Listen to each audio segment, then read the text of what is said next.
What's going on, guys? Welcome back to the David F. Haas podcast. In this podcast, I sit down with my friend, Nancy Mahon. She's a functional medical practitioner. We dive deep into taking back your power with respect to your health, how to heal the microbiome, and how physical, mental, emotional, and spiritual plays a role in your overall health. It's a great conversation. I hope you really enjoy the show with Nancy Mahon.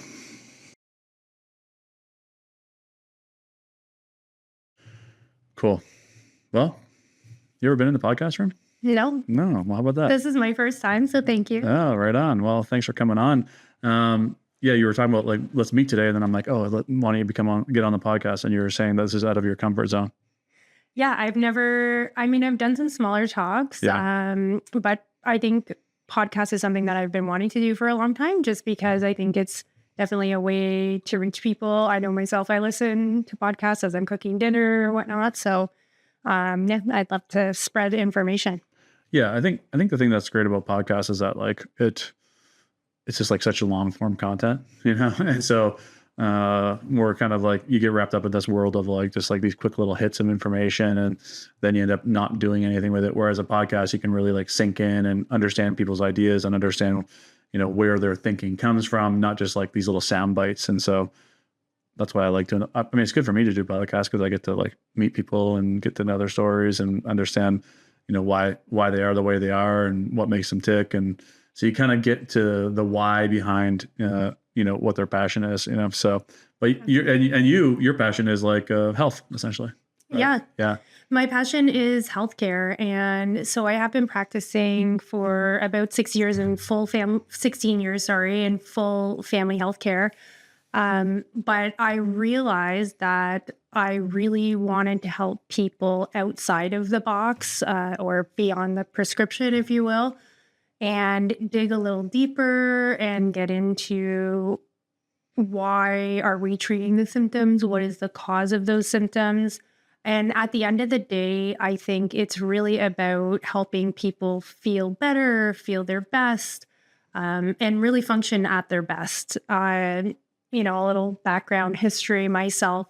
I have this kind of autoimmune thyroid issue in my family, which really messes with your energy and mood and, all of these things. And after having children, it really, it kind of affected me. So I realized that there was so much that I could do, as well as, to take control of the health situation beyond just say taking a medication for this thyroid issue.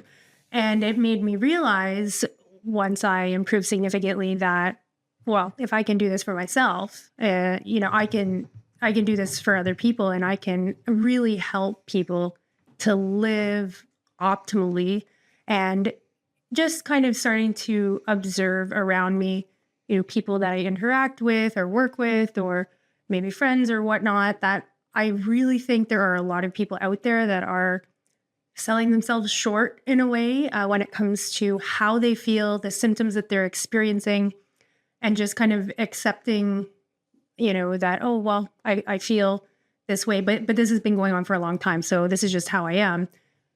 Whereas, I want to work with those people and figure out, well, why are you having this symptom? And no, we don't have to live this way. You don't have to settle with the symptom. And, let's get to the bottom of it and help you feel good, because you deserve it, right? Everybody deserves to feel great.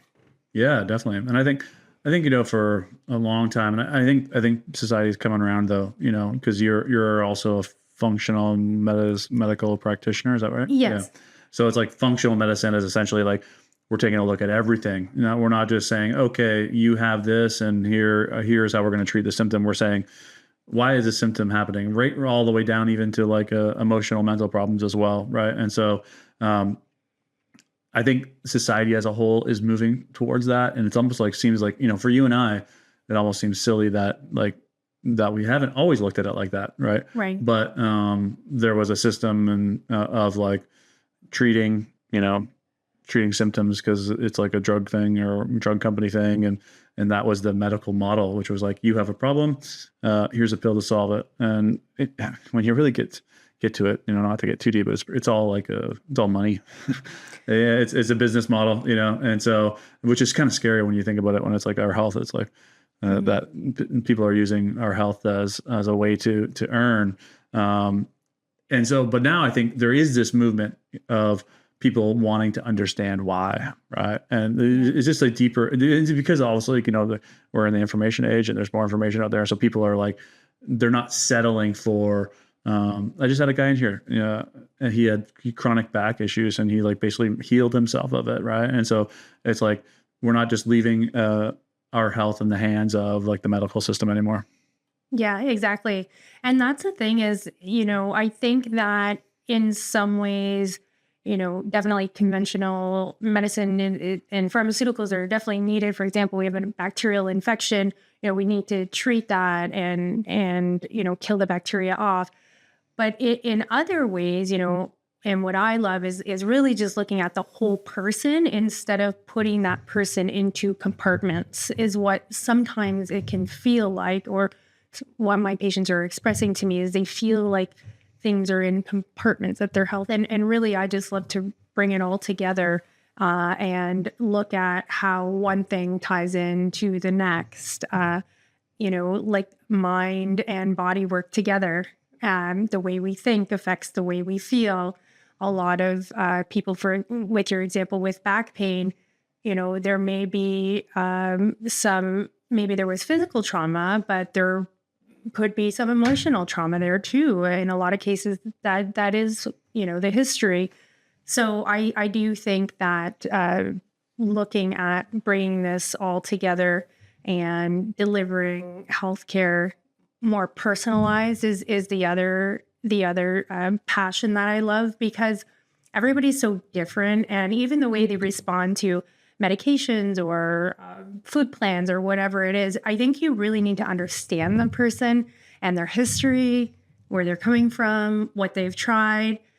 So that's what I enjoy is sitting with people and learning about them the same way you do with the podcast, is, learning about them and what their goals are, and also their history and what they've tried. So then I can really investigate and help and come up with a personalized treatment plan, both with, objective data, which is, maybe their labs or some testing, and maybe it could be some gut tests or urine tests, different information, but also based on subjective data, which is their symptoms and their goals and their history. So that's really it's like the whole picture. The whole picture. Yeah. That's what drives me. Yeah, nice. And I had something I was going to say and I forgot about it. What I was going to ask you, because it came to me. It'll come back to me. But I guess the one thing I want to get into is like, assuming that people are listening to this podcast, because I'm going to label it something like really creative, like the root of your health issues or something like that. So people that are like going to listen to this podcast are going to be like, they're already looking beyond the mainstream kind of like narrative of like, hey, you're sick, take pills. That's actually what I was going to say, was that when we start to move beyond that, we start to realize like that there's a million ways to heal, right? And so, but it doesn't mean that we have to dismiss modern medicine just because of the machine that it is, because there is definitely benefits to modern medicine. Like you said, the bacterial infections, like you need an antibiotic or something to get rid of that, right? So I think a lot of people, when they go down like the holistic route or the looking at the big picture, they think they've removed themselves. So it's like, now I can't do any of those things. But it's like, I've always looked at it as like, I want to take the best from every world and use it, to its best capacity. It doesn't mean that I have to dismiss one idea or the other, right? And so I think that's kind of like what you've done, is like you're merging this holistic approach with the good that's in our current system, but then you're also bringing in the good that's in functional medicine, and so you're kind of like combining them all. So I guess what I want to ask is like, what do you think is like the thing that you're seeing most commonly with people, right? With people, I would say the most common thing is gastrointestinal symptoms, which lead to more disorders that aren't recognized as much in the conventional system. For example, low stomach acid, or a misbalance in the good and bad bacteria in the gut, or people know this as leaky gut, but it's called intestinal permeability, where the lining of the intestine becomes thin and we don't have enough mucus and bacteria. So a lot of inflammation can occur in the body. So most things I am seeing are gastrointestinal symptoms, as well as there is some, worries and heavy stress and maybe anxiety, I guess. But if anyone is listening knows about the gut-brain axis is a bi-directional expressway between the gut and the brain, where they're constantly communicating. And we actually make most of our serotonin, which is a happy brain chemical. It's a neurotransmitter that keeps us happy and calm. We make that right in our gut.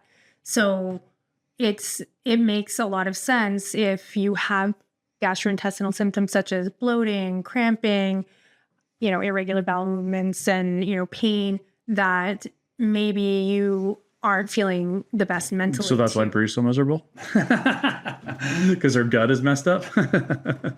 I would love to help her. But that makes good sense, though. Is like that if your gut is off and that's where serotonin is coming from, then you don't get enough of the happy juice, essentially, right? And so, that's it. Yeah, and then so it's like I definitely believe that there, for sure, and this is it's like true. It's like there is. Yeah, we have to look at all areas. We can't just fully focus on the physical. And for the most part, that's what the medical system has done, is this like looking at someone as a physical person and saying, okay, this is wrong with you. Let's solve physically. But there is for sure other things that are happening emotionally, mentally, and even spiritually, if you want to go that deep. And so, but that link that you're just talking about there is a perfect example. It's like something is off physically. Now that could have been caused from emotional trauma or mental instability, let's call it. I don't like using labels, but overthinking, anxiety, right? And then it created the symptom inside the gut. But then the reverse starts happening. The symptom of the gut continues to perpetuate the feeling like you're not happy, essentially. Yeah. Right. And this is very similar to like spiritual growth. It's like Dispenza talks about like how we are thinking and feeling and thinking, right? Yes. And so but you could take it a step further. It's like we are thinking and feeling and creating some sort of symptom, but then the symptom creates feeling and thinking, and we go into that same cycle as well, right? And so yeah, it all has to be resolved. But then people, I can already feel like the energy of the people listening. It's like, well, where do you start? Yeah. And for me, it was like, it started actually physically. Like I started when I started having these realizations and learned how to heal emotionally, mentally, and spiritually, I first healed physically, right? And so I was like eating like shit and drinking too much, and I was overweight, and I got all of that in check. From there, it started leading me just naturally, without me even having the intention to do so. I started becoming more emotionally intelligent, mentally strong, and spiritually fit. And so I think where people start is physically, is what I think. Yeah, I absolutely agree with you. I similarly had a bacteria in the stomach. It's called H. pylori. Many people are kind of aware of this. It can cause a lot of inflammation in the gut, and it can actually even cause stomach cancer if it's not treated properly. So that was causing a lot of gastrointestinal symptoms probably a decade ago or so. And again, it's interesting when I look back, I was going through heavy stress at that time, but also anxiety was like high. And I'm like, okay, well, I also had a lot of GI symptoms at that time. But exactly once we figured that out and then we healed that, and then again, you start to feel better, and then taking care of yourself, you improve your diet, exercise, sleeping better, all of those things. 100%, spiritual health, it all kind of comes together. So as far as your comment to, where do I start? I think it's really about connecting with a provider that is just going to sit and listen and understand you, so that they can start to investigate. And, someone that does understand both worlds. I like that you said people are kind of bringing both worlds together. And essentially that's what I'm finding. I've been in an independent practice for 2 years, and I find most people are really wanting a hybrid approach. So that's what it comes to is they need to function today. They need to feel good today. So they have short-term goals and they have long-term goals. And I actually love that. I thought when I first started, I was going to be very left wing, very holistic.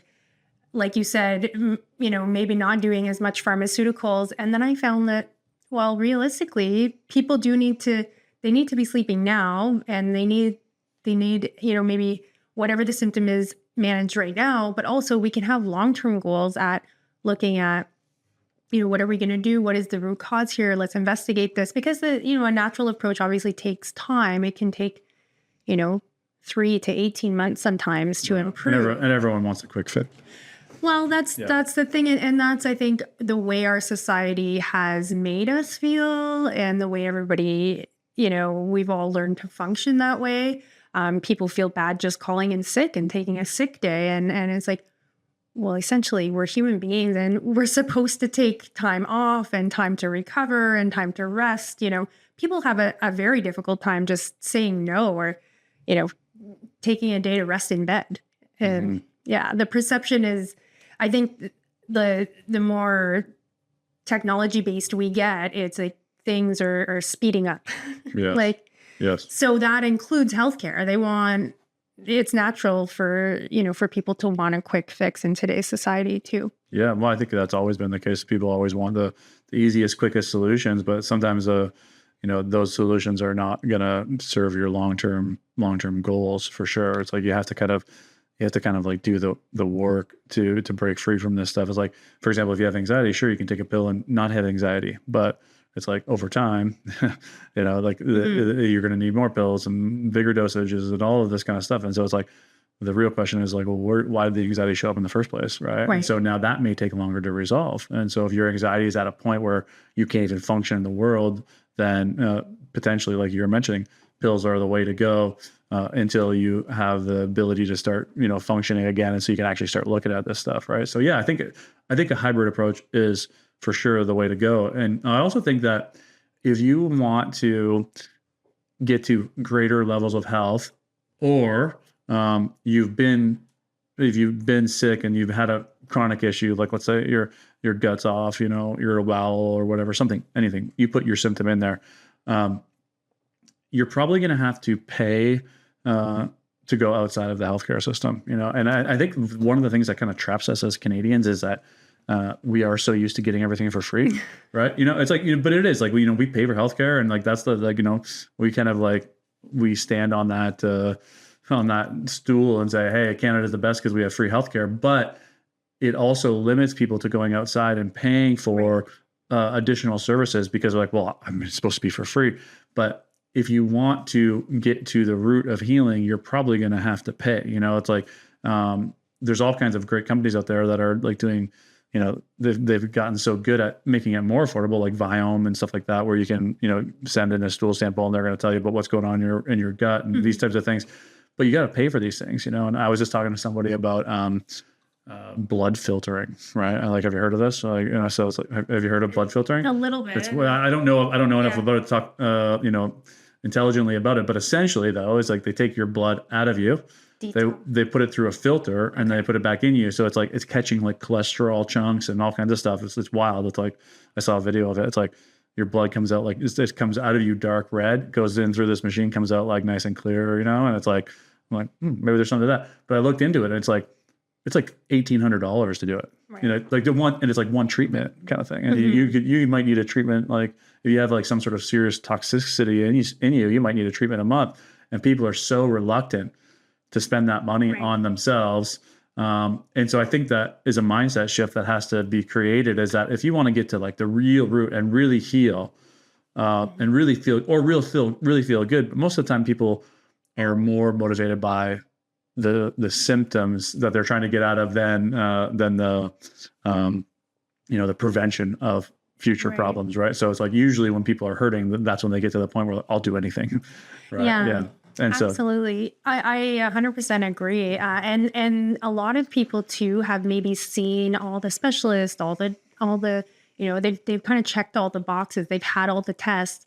And then I think that's when they maybe come to the realization that I might need to go outside of the regular healthcare system, maybe pay for something, maybe look a little deeper, because they've tried maybe everything. And they either A, still have symptoms, or B, don't necessarily want to take a pharmaceutical. So I do find that, that's where I'm closing the healthcare gap in that sense, because I'm looking a little deeper, and then also beyond their short-term goals. So say we've managed the symptom, or you have people that want to elevate their healthcare. It's looking at the long term and, okay, well, like now what? Now what am I going to do for the next year? What is the plan beyond this short-term relief that I'm experiencing? Because when people feel good, they also stress about not wanting to go back to where they were. So there can be a lot of anxiety with that as well, because once people feel good, they might even come to me feeling good, but may have been through something quite significant and are really afraid to get back to that ever. Yeah. Yeah. Yeah. I'm kind of going through that with my back, because every 6 months or so, I'll tweak my back, and then I'm like debilitated for a week. And I was in the chiropractor yesterday. I'm like, is there a chance that this could ever stay like this? Because that's the fear. It's like, because you're in so much pain, and it's like, if I was like this all the time, it's like my life would essentially be over. Like I wouldn't be able to do half the stuff that I'm doing now. Right. And so, yeah, I can see how if you overcome something, the fear of it all coming back is so huge. But I think more and more, and this is also because of information, more and more people are realizing that there are ways to heal from like even the most serious diseases. Like, Brie and I watched a documentary with this guy that, like basically overcame MS essentially through diet. And I can't remember his name is Matt something, I think, but it's just like showing like, hey, look at like, there are ways to cure these, diseases. And I don't like the word diseases, but like essentially the symptoms that we have labeled a disease. There are ways out of it. And the funny thing is that as he was showing this in the documentary, he was starting to get like a lot of pushback from like MS societies and all of this, because like they're all funded by like big pharma. And so it's like, the other thing that's going to happen as you decide to start looking, for alternatives is you're probably going to get a lot of resistance, not just from like your doctor, but also from like your friends, your family, because they're just so used to remaining in one lane. You're sick, you go to the doctor, right? And now if you start doing IV therapy and all this other stuff, people are going to start looking at you like you're crazy. And, you're playing with your health. Like Brie and I have some pretty strong stances on like vaccines and stuff like that. And we get a lot of pushback from like family and stuff, so you're going to have to be in a place of courage, and just recognizing that there's only one person that knows what's best for you. It's going to be you. And you have to trust that you're going down this unconventional path. And so I'm guessing that a lot of people that are coming to see you might be facing that pushback as well from people like, absolutely, and even their own doctors kind of thing. Right. And so. Absolutely. And I feel that, people, there's also a bit of overwhelm that can happen with when they start to realize, maybe their mind shift is even switching a little bit, and they're like, oh, okay. And like you said, they might be trying things that are unconventional, and then, but then they don't know where to start or what to do, or they need guidance and they need medical advice, but different from the advice that they've received in the past. So sometimes people don't even know, they know where they want to go, but they don't necessarily know they need, how to get there. They need assistance with that. So I do find a lot of people are almost requiring a bit of coaching, health coaching, as well as medical advice. So it's an all-in-one. And more and more people are willing to pay for experience. Like that's kind of like for example, like people pay me to coach is because I spent like 20 years like uncovering why I am the way that I am, and that had a dramatic impact on my life and changed my life completely. So people are willing to pay to get all of that experience, so that because I can get them from point A to point B quicker than them trying to figure it out on themselves. Like it took me 20 years to figure it out by myself. Essentially, I could have got there a lot quicker if I was willing to pay people to advance me along. And so I think people are getting to a point where they are willing to pay for knowledge. And I think you created such a great point, is especially in like the healthcare world. One is because you have this pushback from the machine, which is like the medical system and family and all that other stuff that has pushed this narrative of this is how you heal. But then when you get into the holistic world, right, then it also feels overwhelming, right? And so Yes. you do definitely kind of like need like a guide. And so you can do it on your own for sure. You can dive into it, but it might take you 20 years, right? Or as you could Right. find someone like you that can be their guide that also has like the medical background. And so I think you're going to probably find a lot more people kind of heading in that direction. Yeah, absolutely. And that's the thing too is, I do say to people, I still, work evidence-based to a degree, the things that I recommend, whether it be natural, conventional, pharmaceutical, lifestyle, I like to see that there are studies supporting obviously what I'm recommending. So I think people feel, comfort in that. And like you said, with years of experience, both medically and then, professionally and personally, health issues and with my children and whatnot. I think experience goes a really long way. And I find in medicine is really an art and a science. And that's the thing is when we do only a pharmaceutical and we send people on their way, it's okay, there's science there, yes, but we're not looking at the art side, the human side. So I think with like you said, with the experience, that's where the art comes in because you can really assess and know the key points of people and what they need right away. And you know what direction to guide them quicker than, than you would have if you were a novice or whatnot. Yeah, and that's the thing is like, and the people that have been drawn to my coaching because it's all from my own experience, and I think that you have this like great like mesh of like knowledge and experience of because you're healing your own stuff, and so it's like you only want to go to people that have done it for themselves. Like, you don't want to go to learn how to make money from someone that read about making money. You want to go to the guy that actually made the money. Right. Right. And so that's kind of like what you had with your thyroid thing was like, you're solving it for yourself. Right. And you've also done it with like your own personal like health, so like, why don't we go into that a little bit? So like, what are you doing as far as like your own personal health wise these days? Cause like, you're like, we hang out and we eat together and stuff. And so you're always like, making sure that you're getting all of these nutrients and all of that. So like, what is it like, if you look at your overall practice, like kind of like, your eating health, like what does your healthy lifestyle look like? I guess what I'm trying to get at. Yeah, absolutely. And I think you're absolutely right. For example, I'm not in like the skincare field, but like if I go see someone for skincare, I'm looking at them and I want to make sure that they have great skin. So I think you're dead on with that point. So you aren't going to seek help from someone to get healthier if they themselves are not healthy. Yep. So that has been a journey for me. I would say that about 15 years ago, I started in the natural world, and I started this with my children. I changed my lifestyle to vegetarian. Sorry, I think it's pescatarian. I know people like to put labels on things. You still eat fish. So, I eat fish, yeah. So, and then kind of gradually started realizing health-wise, how much better I felt. So I also am big into exercise as well. So I'm, getting up at 5 a.m, doing yoga classes at 6. I see a personal trainer a couple times a week in small group sessions. I do adult dance class. I run a little bit. I don't do all of those every week, but I probably exercise about 5 times a week. And they aren't necessarily long, like 45-minute sessions, right? And that keeps me energized and going well. As far as diet, I think and I don't even like the word diet, to be honest, food plan or food management. What you eat, yeah. Yeah. I am just so passionate about nutrients and good nutrients. I feel that what we put into our body is what we get out, right? So I actually don't eat gluten because I read a lot of studies how gluten affects the thyroid. So that's why I don't eat gluten either.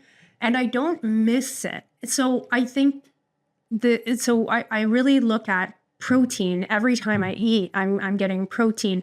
I used to count and try to get, 1 gram per kilogram going up to 1 gram per pound of protein per body weight.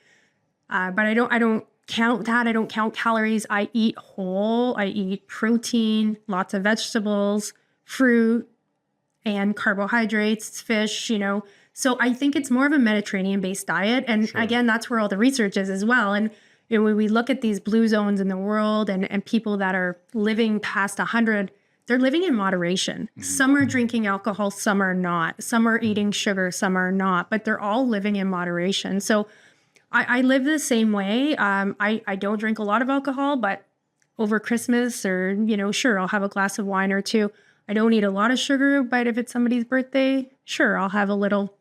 I think that's really the key. But for the most part, I feel it's like a 90-10 lifestyle where you 90% of the time are just eating well. 10% of the time you're indulging, you're going to events, you're traveling, whatever it may be. And some people might even say 80-20 they prefer, right? Sure. So the other thing that I want to mention is people's relationship with food is really, really important. And I think this is a really big issue. And a lot of people do see me for weight loss as well. So a lot of people have an unhealthy relationship with food. And even though like my food plan, for example, may seem restricted, I never feel deprived. I am always satisfied because, I cook good. My husband cooks really well. The flavor is there. It's really good, but I eat, I don't count calories and, feel satisfied. So I think people should also look at that. What is a relationship with food? Because there's some, some binging or some restricting or whatever it may be, but we really shouldn't feel deprived. We should be listening to our body, eating lots of protein, getting just a wide variety. So that's one aspect of lifestyle is that, and it's a big aspect. I really try hard. It's really difficult with children because they're all different personalities. Some are, more picky than others, but I really try just to get all the food groups is really my goal. And then sleep is another really important. Sleep and stress are really super important. So sleep, I definitely tap out early, like probably like 9:30 or so at night. But then I'm up early. And I think quality sleep, we also like with all the kids, we went through probably 8 years of sleep deprivation. So I obviously have seen some grumpy times, during that. And so I think sleep is something that a lot of people as well are not nurturing. Yeah. They're not appreciating sleep. They're not thinking that it's important. But I mean, that's when we do all the cleaning. That's when our brain cells clean. We make new brain cells. That's when our body detoxifies. Sleep is really important. So I really hope that, people start to nurture their sleep. And if they aren't sleeping, they can come and see me. I can help with that too. And then stress management, I know you brought to my attention more with meditation and letting go. And the mindset is huge. I was always a connected person, a grounded person, but taking it that much further with the letting go and the what you carry with you and forgiveness. And all of these things are super important, hence the whole body approach. But mindset is, I would say it kind of took me to the next level when I was able to change mindset and, all of the things that I know that you teach is like acceptance, forgiveness, letting go, right? Accepting what is. So I think it's, again, there's a lot of pieces that are missing in today's healthcare that don't address the whole person. Yeah. And it doesn't take a rock science to realize that if you're like an angry person, that being angry all the time is eventually going to show up physically. Absolutely. And so like, if you're stressed out, it's eventually going to show up physically. And so, but for some reason people tend to put that like as the last thing they deal with. Like they're like, well, first I'll make the money and then I'll raise the kids and I'll do this and I'll do this and I'll get the pills and then I'll start working on my levels of stress. But it's like, usually it's too late when they do that. They're getting open heart surgery or something along those lines. Right. And so, but I do believe though, that more and more people are beginning to be like, okay, if I want to live a long, healthy life, they're looking at that, everything. Because it's just like, it's a result of the level of consciousness of humanity, increasing. And so people are starting to look at like this life more as like a gift as opposed to like a burden. Like, even 10 years ago, if you ask 100% of the population, and you ask them to finish a sentence, life is, most people would say bitch, right? But I think probably just in the last 10 years, I think more people would start moving towards like, it's a gift. It's amazing. It's, and even with all the shit that's going on in the world and, it's like, I think more and more people are starting to recognize the gift of like this experience, and so because of that gift of experience, we want to kind of like cherish it and make sure that we're getting the most that we possibly can out of it. And if you're stressed to the max and you're overweight and everything is a struggle, then you're definitely not maximizing your level of experience on while we're on this planet. So I think more and more people are leaning towards that. And then the good news is that as more people lean towards that, it'll start pulling up everybody else along with us. So my guess is like probably in the next 10 years or so, it's like the longevity movement will be like what everyone was doing. It's like, how can we stay alive the longest we possibly can? Yeah. And it's not so much about like, there's this guy, Brian Johnson. Do you follow Brian Johnson? No, he's like obsessed with like living forever kind of thing. And so he does like $2 million a year in like treatments and testing to try and like make sure he's like, and he's doing a great job.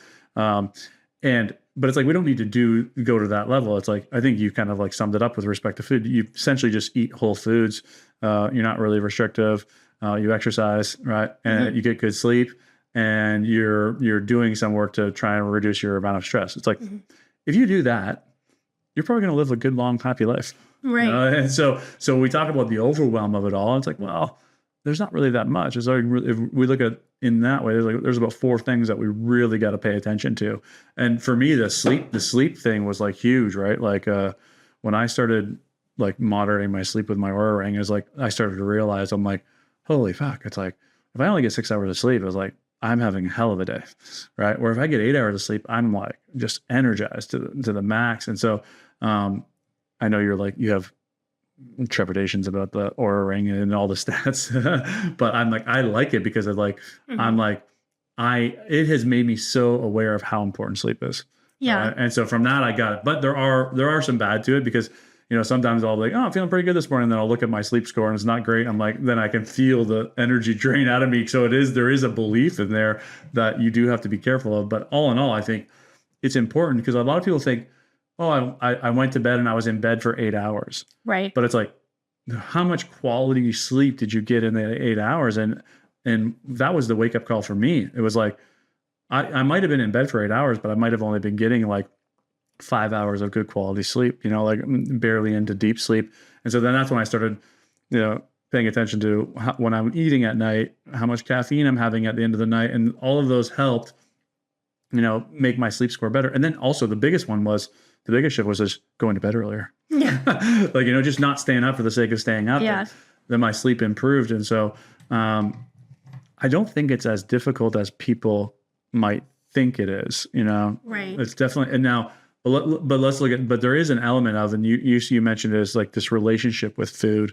And I think that's where it begins to get like really tricky. Cause that's kind of like what I went through. Like I have a terrible relationship with food. And I've already kind of like sourced it was like, because when I grew up, I was taking care of myself. And so if you put if you put a 7-year-old in charge of their diet, they're going to go to the sugariest, quick fix kind of filling foods. And that's like what I did never really learned how to cook. I never it was always just like, what could I grab to get rid of the hunger essentially. And so that like stayed with me like my whole life. And whereas Brie, for example, grew up like kind of like cooking in like an Italian household where they're constantly making meals. And so she can open up the fridge and like whip up a healthy meal in like 2 minutes. Whereas I'll open the fridge and I won't see any of what she saw. Right. And so learning how to like reprogram that part of you has to come with an intention to do so. And I think a lot of people, and I'm an example of this, have put that intention the same way people are putting stress on the back burner kind of thing. Absolutely. Yeah, it's an intention. I would say it has a lot to do with the microbiome as well, which are the different bugs in the gut. Because what happens is the different patterns in life and the different things that we put into our body create a certain microbiome in the gut.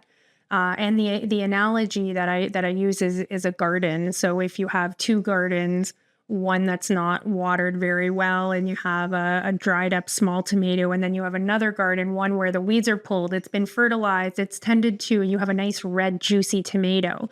That's exactly what our guts look like. We're all walking around with these different levels of fertilization and health and good bacteria in our gut, but that affects our brain and how we cope and what we do. So and our relationship with food. So we just need to reprogram, like you said, again, going back to the whole body, is we need to reprogram how we think and our coping mechanisms, but also the physical, which is the microbiome. And we can reset that and reprogram that. So then in time, both things come together, and then hopefully the issue is resolved. And how are you resetting the microbiome now? So I do a test. I do really love a certain microbiome test. It's called the GI map. And it does go to the US there. There's a lot of evidence behind this. It's a 6-page report of It's similar to like Viome, essentially. Yeah. Well, there's a lot more research behind it, and there's specific information that you get. And there's a whole medical panel. And so I love it because it's very specific. So you see what the problems are, both in what is living in the gut, and then also the lining of the gut and the way the gut metabolizes. And then you can fix it. And it does take time. There's a step approach, but it takes time. But you can then fix the issues. And when we do that, a lot of things happen. So mental health improves, mental clarity, people feel well, hormones improve. There's a lot of people that are, I'm a woman. So like I use the example of, say, PMS, or a lot of people are having perimenopause and menopause. So hormones really improve. Weight will come off when the gut improves. So there's so many energy. That's a really big one, that people are just feeling so tired all the time. So there's a lot of big, improvements that can happen. But I think too, there's a lot of mindset. Well, I think so. But I think what you're talking about with respect to that test is you're bringing more awareness, and so it's like, if you get this printout and then you see like, hey, you're full of like candida or whatever, something along those lines. And then you realize like, like you need to get rid of that. It's like, right. Because especially with the gut, it's like, it's all hidden, it's like, yeah, sure. Maybe you have upset stomach or whatever. But like, if you look at someone like me that has like just bad eating habits, right? But my gut microbiome is craving the bad eating habits. Right. And so once you kind of see that all on paper, it might be the wake-up call that's required to set the intention to change the diet, right? Yes. And so it's very similar to like spiritual growth. It all starts with awareness. And so the more awareness, and it's like that's what happened with me with the Oura Ring. It was like I created more awareness around how I was actually sleeping. And once I had that awareness, that was all that was required for me to improve my sleep. I never set out to like try and improve my sleep. Just naturally, as a consequence of being aware of it, my sleep improved. Yeah. Right. And so I'm guessing that's what's happening with the testing, and then even probably just with everything, with just the whole holistic approach. It's like if someone comes in and has had this chronic thing for so long, and then you say, have you ever looked at this? Or like, well, no. And then it's like, oh, that could be contributing to this. And so that new level of awareness sets them down like a healing journey, is essentially what I'm feeling. Absolutely. Yeah. And the other thing I'm finding too is people are not understanding what's happening with their health. So now, like you said, people have access to, we have AI, we have internet, we have so much information at our fingertips. So people, I find, are coming to me and they just want to understand what is happening. And there may have been even things that have been investigated or whatnot, but they don't even really know why or what is happening or why they've been given a certain prescription or whatnot. So I think empowering people is a really, really big tool. And that's what I try really hard to empower people and to be completely transparent. There is no, I don't want to hold any kind of authority or power as far as their health information or their diagnosis. I just say I am the educated messenger, essentially. I think I want to put a marker on that, because I think that what you said about health right there was like so critical, which is like you aid people in empowering themselves. And the thing that has been so basically effed up about the healthcare system is that we have given all of our power to the doctors.